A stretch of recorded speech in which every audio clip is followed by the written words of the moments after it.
Welcome back to the channel, guys and gals. This is Don over Don's Tattooz Garage. I have a quick update on the 55 project I'm working on, Pro Touring, something like that, using the 67 Chevelle Pro Street chassis and AMT's 55 Chevy kit. A little paint issue. I'll show you what's going on with that here in a minute, and then got a tattoo story for you. So hang in there. We'll be right back.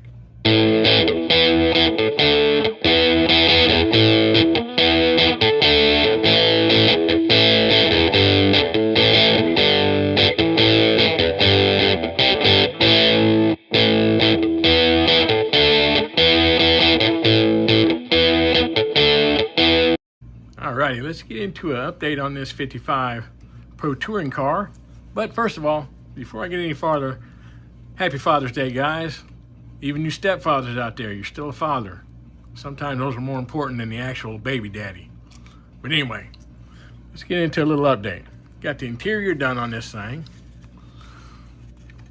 If you'll notice, the seats are a lighter blue than the dash. That's purposeful. Got everything in there. Steering wheel is the same light blue as the seats. There's no decals for the gauges in the dash, so I put UV resin over that. Don't know if that's going to show up because I'm not zooming in on it. I have the chassis done. The Krager's on there. Got the exhaust done. Big old meats on there. Got that Supercharged LS from mcvproducts.com in there. That thing is looking good. Everything is coming together real good with the exception of the paint. Well, I have scuffed this up, but I use light blue. Let me find my pointer that I have buried somewhere. Well, okay, enough for trying to find the pointer. Oh, there it is, right in front of me. All right, sorry about that, guys. I'm having a day. All right, so I use light blue on the trim. Same light blue I used on the steering wheel and the seats. All the window trim, everything light blue. And when I started peeling tape, yeah, look at that, sticking out like a sore thumb. So I'm gonna have to respray this blue here because some of it came off when I was trying to sand a little bit here to get ready to touch that up. So we'll get that tightened up. But like I said, paint issues. I think that's my middle name lately.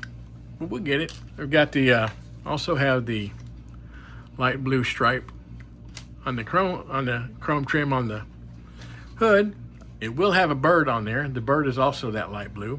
I sprayed chrome over all of the trim first and then added the light blue over top of it. So that's what's going to be happening, everybody. As soon as this light blue cures out enough for me to do some taping on it, I will get that. I'm actually going to tape off and respray this first, and then after that cures, that's when I'll retape off here and tighten that up. Then we'll get into the assembly on this thing. So that's what's going on the bench here at Don's Tattooz Garage. If you would like a shop card, make sure you hit me up at this email address down here at the bottom. I'm going to use this shop card for a little bit longer, but I do have a new one in the works, so I'll get one to you. This old one, if you'd like it. If not, wait till I announce the new one and we'll go from there.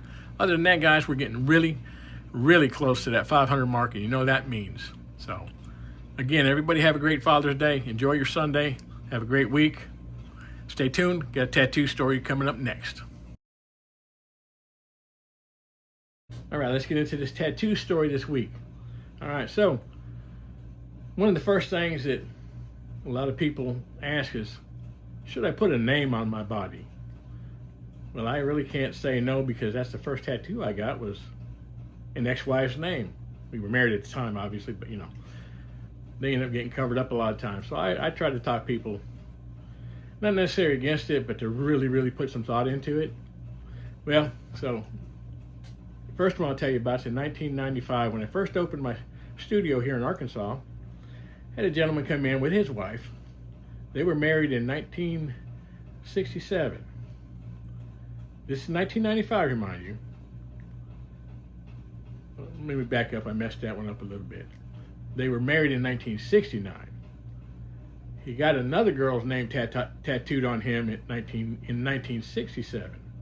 Well, his wife lived with that other name on his arm up until 95, when after I opened, they showed up and he wanted it covered, so I covered it for him. She was thrilled, to say the least. Another guy came in, got a name on his arm. Same day, he wanted another name covered up, so I did that for him. Well, long story short, he ended up getting 5 more names on him, and 4 of them, plus the one I did that first time, all were covered up. Yep, he didn't learn his lesson. And the only reason the last one wasn't covered up by me is because he ended up in prison. Go figure. All right, so one more last story. Now, I will not name names. I'm not going to tell you the actual name I covered up. Well, let's just say Bob and Sherry came in to get a tattoo on Bob's arm covered up. Well, Bob had Sue on his arm. That needed to be covered up because his wife's name is Sherry. Well, as I'm covering up this name, the two of them decide to go into the story about how they ended up together and why I was covering up Sue's name. Well, in the end, Sue and Bob were married, and Sherry was married to Bob's best friend, Joe. Well, both couples got divorced. Yep, Bob married Sherry, Joe married Sue. So that's how that came to be. Now, they came back a lot. I did a lot of tattoos on them over the years, and I had a fun time giving Sherry a hard time. She'd come in and I'd call her Sue. But anyway, had a lot of fun with that. So that's the tattoo story for this week.